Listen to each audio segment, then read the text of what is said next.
Орой бүр унтахад эсвэл зүгээр л үдээс хойш дуг хийхэд юу болдгийг мэдгүй. Бид юу болдгийг мэдэхгүй ч зүгээр л унтчихдаг. Гүн нойронд бид нам унтдаг. Харин нойр гүн биш байхад маш их зүүдэлдэг. Хөнгөн унтах. REM унталт буюу зүүд ихээр зүүдлэгддэг. Тэгээд нам унтах гэсэн 3 хэлбэрийг бид мэдэрдэг, тийм үү? Энэ маш сонирхолтой. Унтаж байхдаа бидний нарийн бие идэвхтэй байдаг. Бидэнд нарийн бие гэж байдаг бөгөөд энэ бие бодол, сэтгэл хөдлөлүүдээс бүрэлддэг. Энэ бие зүүдний төлөвт ажиллаж идэг. Тийм учраас нүдээ нээлгүүгээр ер нь 5 мэдрэхүүгээ ашиглахгүй байлаач мэдрэхүүгээ мэдэрч байдаг. Тэгвэл зүүдэндээ өнгө харан, зүүдэндээ сайхан үнэрлэн, халуун дулаан тэврэлтийг хүрэлцэн мэдэрч, сэрүүн төлөвтөө бодит амьдралд хийдэг бүхнээ мэдэрч чаддаг. Бид л бодит байдал гэж нэрлэж байгаагаас эрдэмтэд бодит бишээ гэдэг. Тэгэхээр тэр бүгдийг зүүдэндээ мэдэрч чаддаг байх нь. Харин нам унтахдаа бид шалтгаан бие буюу бидний биеийн өөр төвшин 3 дахь биеэ мэдэрдэг. Эртний сударт бид 3 биетэй гэдэг махан бие, нарийн болон учир шалтгааны бие. Нам унтахад учир шалтгааны бие ажиллаж байдаг бөгөөд тэнд та хил хязгаар биеэч мэдрэхгүй тэр чигтээ энерги байдаг. Тэгээд тэр гүн нойрноос ирэхэд ямар байдаг вүлээ?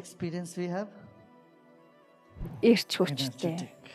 Хэрвээ та унтахгүй бол ямар ч эрч хүчгүй, энергигүй байдаг. Харин нам унтсан үедээ та эрч хүчээр дүүрэн сэрдэг. Таныг эрч хүчээр тэтгээд байгаа тэр нь энергиэр дүүрэн байдаг. Тэгэхээр бясалгал гүн нойрсохтой тун адилхан гэхдээ унтах биш.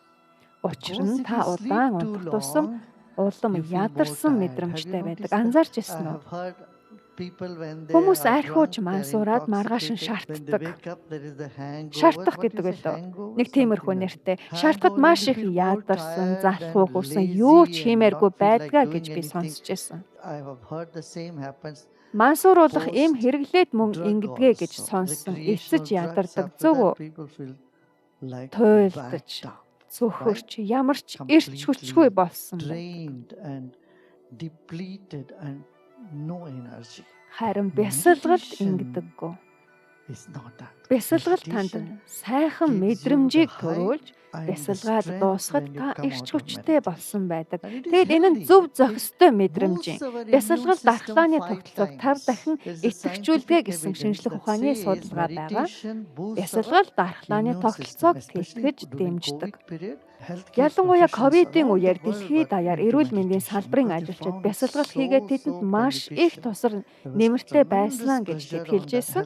Ковидын ихэнх үед вакцин хараахан гараагүй байхад эмнэлгийн ажилчид өөрсдөө ч юу хийж өөрсдийгөө хэрхэн хамгаалахаа мэдэхгүй байсан. Энэ үед би бясалгалын аяныг өрнүүл дэлхийд даяар 1 сая гаруй эмч сувилагч өдөрт 2 удаа бясалгаж байсан. Тэр хэцүү цаг үед бясалгал эрч хүч, энерги хадгалахад маш ихээр тусалж байсныг тэд сэтгэл дүүрэн илэрхийлж байсан.